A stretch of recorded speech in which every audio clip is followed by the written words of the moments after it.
Hello everyone, today I'm going to show you a game between Levon and Magnus Carlsen. Make sure to like and subscribe. Let's get into the video. Okay, Magnus Carlsen is black. Levon starts with e4, Magnus replies with c5, the Sicilian. We have knight f3, d6, d4, c takes, knight takes, and knight f6. This is all being played a lot of times. The point is black attacks the e4 pawn, and it cannot attack the knight because then you're just sacrificing a pawn. So main line is knight c3, a6, which is a knight or Sicilian, f3, protecting the e4 pawn and strengthening the center.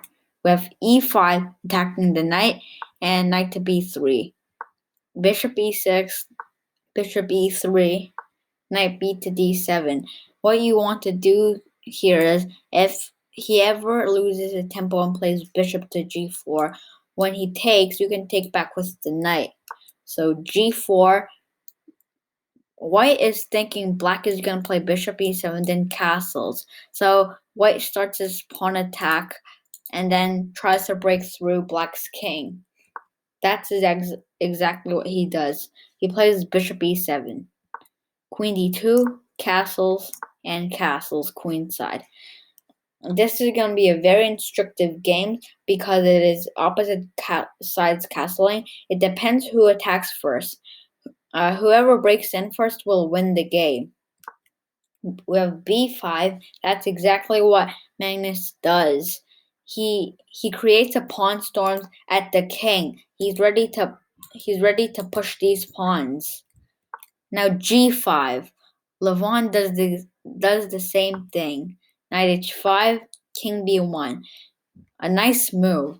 When you castled queenside, it's always good to play king b1 to hide behind these pawns and protect all of them. Sometimes your a2 pawn can be weak when your king is on c1. So we have knight to b6, rerounding the knight, and knight a5. We have rook to c8, pressuring the c file, and a3, creating an escape square for the king, so it will not be back rank mated. We have g6 and h4.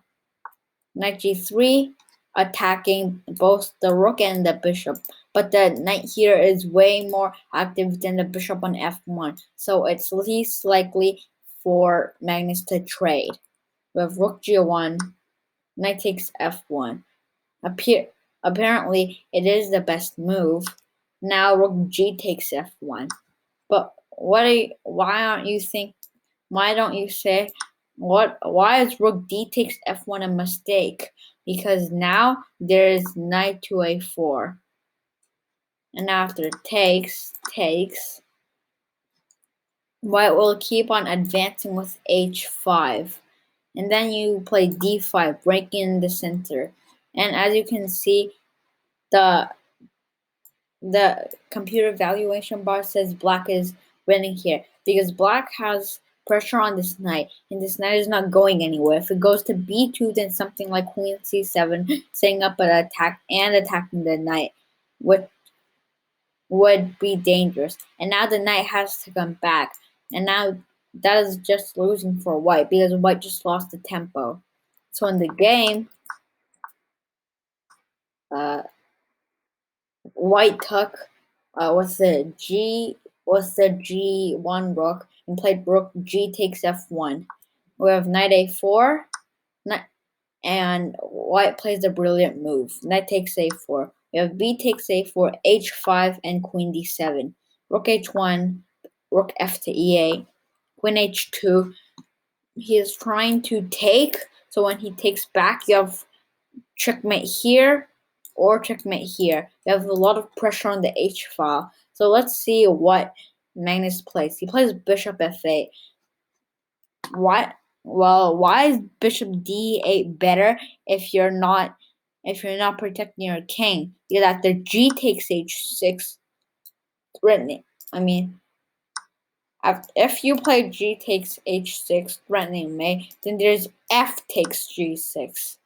And after rook takes d6 and queen takes d6, you have queen takes h7 check, king f8, queen h6 check, king f7, queen h7 check, king f8, queen h6 check, and it'll just be a draw. So in the game, it is completely natural to play bishop f8 to get some control over this diagonal. It's a completely fine move. Bishop d2, just guarding this knight. Rook c7, bishop b4, rook b8, and rook d3. Queen b5 is a mistake because now white has c4. And in the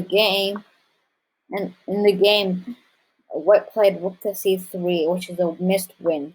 And after rook b to c8, takes, and rook to d1. Rook to d7, rook b3, bishop b7, threatening to take this pawn. H takes g6, f takes g6, queen d2, and queen b6. Queen c1, bishop d8, c4, and now queen f2. The queen invades on the second rank, which can be dangerous if the rook get in there. Knight c6, bishop takes g5, queen takes g5, and now queen f1 check. King c2, bishop takes c4. Now there's no stopping taking the rook. So queen c3 is an inaccuracy because the computer wants knight takes c5 because if you take, then there's rook takes d7. But in the game, white played queen e3, and after bishop takes c3 check, queen takes, king takes. White now has two pieces for the rook. Let's see how Magnus wins this. h5. Good instructive move. Pushing your outside passed pawn when you have one, and as early as possible to get a queen. So king e3 trying to help out, but apparently it's not the best move. King f7, which is completely natural for humans to make inaccuracy or mistakes. Bishop c3, king e6, knight b4, g5, king f2, rook f7, and king g2. g4 takes rook g7. Now you cannot take because then your king will be under attack, and you can't let that happen. So in the game, knight d5 was played, which is completely natural. I can't say anything bad about this. You're just centralizing your knight. That is not bad. But now there's rook takes g4 check. King f3, rook g1, king f2, and rook to g7 is a blunder. King f3 is a blunder because what if knight f4 check? You cannot take because then bishop takes g7. So now king f7 is best, and it's just a draw. In the game, now king f3 was played, and now h4. Bishop e1, h3, bishop g3, rook b7, knight b4, a5, knight b3, rook b3, king e2, king f6, bishop h2, king g5, bishop g2, bishop g3, king g4, bishop h2, and now rook takes d3. The thing is, after king takes c3, you have king f3, completely blocking this king. So you will come in here, and when this bishop moves, when you come in here, the bishop will be trapped, and you will just promote your pawn. In the game, that is exactly what happened. Now king f3, king d2, king takes e4, king e2, d5, bishop g3, d4, bishop h2. At this point, black is completely lost. King d5, king d2, e4, king e2, king c4, bishop e5, and king d3. Of king d2, d3, king d1, e3. These pawns can be very dangerous when they're together. King c1, king c4. And now this is the position where Levon resigned and Magnus Carlsen won. Let's see why. Let's say king d1, then you play king d5 attacking the bishop. Bishop h2, now king d4. Bishop to c7, just trying to grab this pawn, but these pawns are just too strong. King e4, and now bishop h2. You can't really take this pawn because then you allow that. So the best move in the position is king c1, and after king f3 and king b1, let's just say a random move. And now you play king f2, not just pushing. Let's see what happens if you push. If you push, then it's a forced mate in 8. Now bishop takes a5, and now h2. You have b3 then, and then queen check, king b2, queen d1, king c3, check, and after king d4, queen takes a5. And now b4, then queen b5, king c3, queen c2 check, king d4, queen b2 is checkmate.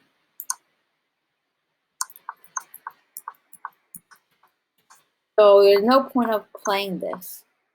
But in this position, the computer says king f2, which is still completely okay because black is just completely winning. Now king c1, and now d2 check.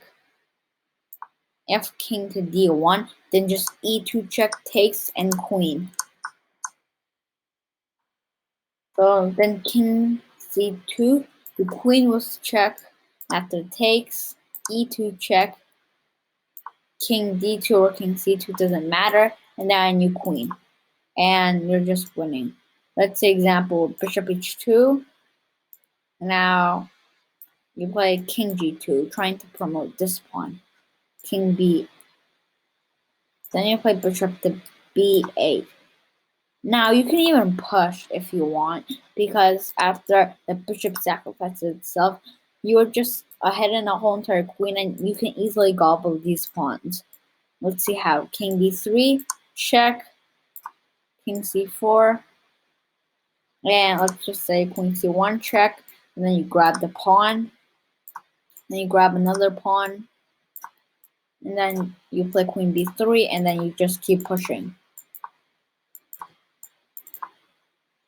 And now you should be able to win this. I'm going to show you a way to checkmate called the ladders mate. So what you do is you have to cut off the king so it cannot get any up the it cannot go any further up the board. So then you play queen a to a4 check. After king e5, you could follow the steps and play queen b to b5 check. Now king f6. You don't have the option to go here. So now you play queen h4 check, the in-between move. You're now at the king e6 check, and then check, and doesn't matter. If queen g8, then just queen h to g7. If king e8, then queen h8 check. Okay, that's the end of this video. That was a really cool game by Magnus Carlsen, who still won after this brilliant knight takes a4 move. Make sure to like and subscribe. Please like and subscribe because our goal is to reach 1,000 subscribers.